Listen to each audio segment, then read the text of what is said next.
So, some more cringe news out of Hollywood. There's a major announcement from Showtime. Let's put this up there on the screen. They are doing a 5-part docuseries, yes, you heard me correctly, on the Lincoln Project. Let me read you the description that they released to the Hollywood press. It will follow the group of former Republican operatives and strategists who made it their mission to defeat their party's sitting president, Donald Trump, in the 2020 election. There has never been a super PAC that captured the imagination of the general public like the Lincoln Project. They showed us that you could use storytelling and the power of the internet to punch back, and that you could fight a bully by bringing the fight right to their doorsteps. Released by Fisher Stevens and Kareem Amer. So Fisher Stevens, I think this guy was like in Friends or something like that. Anyway. Oh, for real? He's like a famous-ish actor. Yeah, this guy right here. I don't know. Anyway, so I vaguely recall seeing his face on the television screen. Oh, yeah, he was in Succession too. That's another reason I noticed him. Anyway, the point is that they are obsessed with these guys. And all statistical evidence that we have is that the Lincoln Project, which raised somewhat $100 million or so, had no impact on the election, and in fact had the inverse impact of driving down turnout either amongst Democrats or convincing Republicans to vote for them. It was a pure grift operation, not to mention their own cover-up of John Weaver, the alleged pedophile, and at the very least, like, alleged sexual harasser who has admitted to this by grooming young men and actively was covered up by the organization at the same time that they were all becoming stupendously rich. They were taking this super PAC money and then paying themselves consulting fees, media projects, and more to have zero impact. Now, if you just want to say like, oh, these guys are like a business, remember they had all their plans before the pedophile scandal about to like launch a podcast network and a media company and all that. If you want to say like, hey, like this is what we're doing, we're monetizing, like, okay, you know, I think it's gross, but whatever. But they're fooling boomers, specifically like MSNBC boomers, into thinking that they're changing the election and becoming extremely rich. This is the liberal version of the We Build the Wall. Yeah, grift. yeah, that's right. It's like exactly. a sort of like fancier version of that. But it's the same thing. It's the same thing. It's taking people's genuine like political angst, anger, desire to do something and just funneling the money straight into their own pockets. That was their innovation, was recognizing that they could create this content that they frame as it's like an ad that it's going to do something in the elections, which it didn't. No impact, no measurable impact. If anything, it hurt their own cause.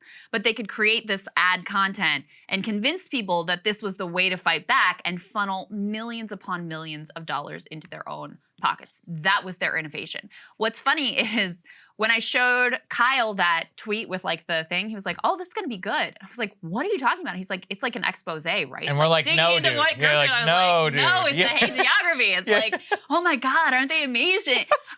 I'm actually genuinely surprised, given how things went down with John Weaver, that Hollywood still wanted to touch I think probably what these guys are so good at, that's their key talent, is like ingratiating themselves to the donor class or Hollywood elites or media elites and convincing them of their own bullshit story that they're super relevant and super important and super geniuses in media, when the reality is like their stuff sucked, it didn't work, it didn't land, it was not helpful at all. Instead, siphon millions of dollars that could have gone to actually useful projects into their own pockets. Showtime has always had horrific political content. They had The Circus, and they've let that show run for years, which is, I mean, it's complicated because those people were always like nice to me. And the guy who ran it, but I mean, I'm just gonna be honest. I think the show is terrible, and it's specifically John Heilemann and Alex Wagner, who's now over at MSNBC. I think this has Heilemann all over it, right? Because this guy is also, I don't understand how anybody sees any talent in him. Look, Game Change was awesome. I totally get it,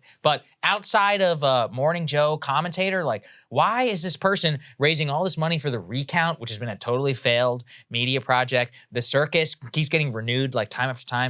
I mean, is anybody really watching it? Like, does it really have like a major impact? I'm gonna go ahead and guess no. And this just seems, he's also, you know, very friendly with these Lincoln Projects folks. I would bet you he has something to do with this. Or like, you know, at It's least a small, it's a little clubby. it's a very circle. small Yeah. club. And yeah, I don't know. It's very, Showtime is great. They've got some great shows. We Yellow just Jackets, watched, shout out to Yellow Jackets. We just watched a phenomenal documentary about John McEnroe. That was Showtime. Right, and Oliver Stone's JFK, shout out to them for letting the JFK doc be on Showtime. Like, that was that's cool. right. Yeah, I forgot about They've that. got some great, Billions. I enjoyed Billions. There's a couple shows like that. They're good. This is a miss. Yeah, this is a major L. Showtime. I'm sorry. Yeah. But it is true. I mean, it really does also expose the lie of the meritocracy. Like, there are some people who are just good at like working that system, getting in with the right set of elites and being able to market to themselves to those elites, irrespective of their actual results in the real world.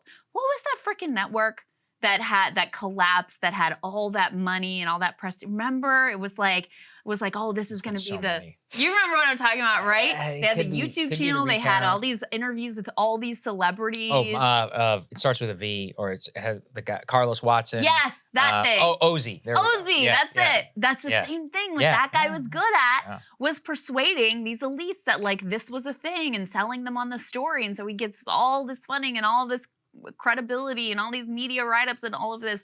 There was nothing there. No one wanted it at all. This to me is a very similar phenomenon to the Ozzy phenomenon. I totally agree with you. Yeah, wow. There you go. What a story for America. Indeed. More for y'all later. Cable news is ripping us apart, dividing the country, making it impossible to function as a society, and making it impossible to know just what is true and what is false. But the good news is they are failing and they know it. That is why we're building something new, a new mainstream, a healthier one, something more trustworthy, something that we are going to need in one of the most pivotal times in American history. We are building up here for the midterms, for the upcoming presidential election, but we need your help. So if you can help us out by becoming a premium member today at breakingpoints.com, we're trying to change America for the better and the entire world. So what are you waiting for, guys? Go to breakingpoints.com and sign up and help us build a new mainstream.